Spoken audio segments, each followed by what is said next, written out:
भोजपुरी गाना बस बजे के चाही गाना। हाँ?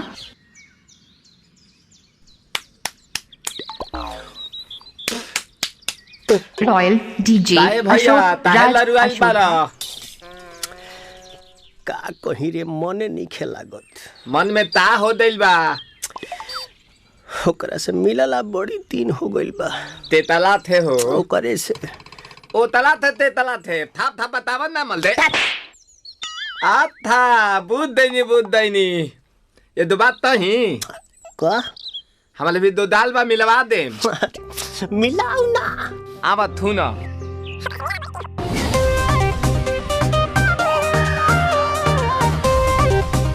अशोका रॉयल डीजे अशोक राज अशोका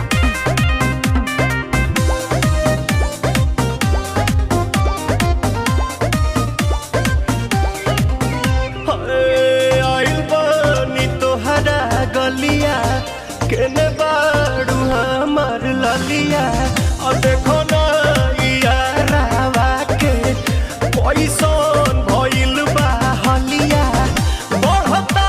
बेचैनिया दादा मुश्किल भइल बा जीना ले लो पुदीना पुदीना लेला पुदीना लेला पुदीना लेला पुदीना भरिया के हसीना रे रबिया नायिका रे लूटा ना भैया तलाई माला तनी मार मार नितला ना नितला जल्दी नितला बहला हो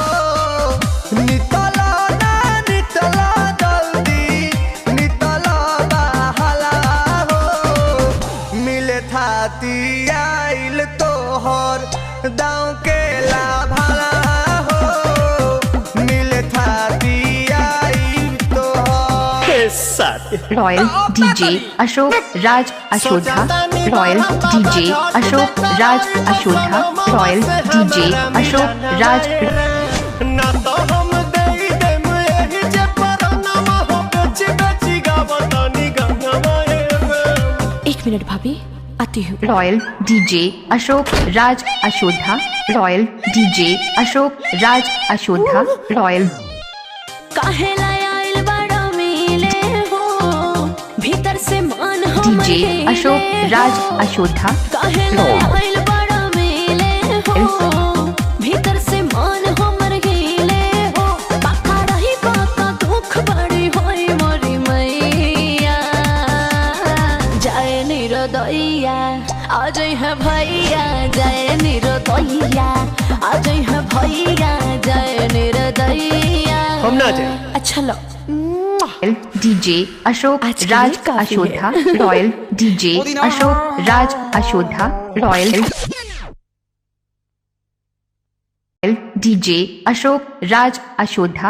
royal DJ Ashok Raj Ashoka royal DJ Ashok Raj Ashoka royal DJ Ashok Raj Ashoka royal DJ लेला पुदीना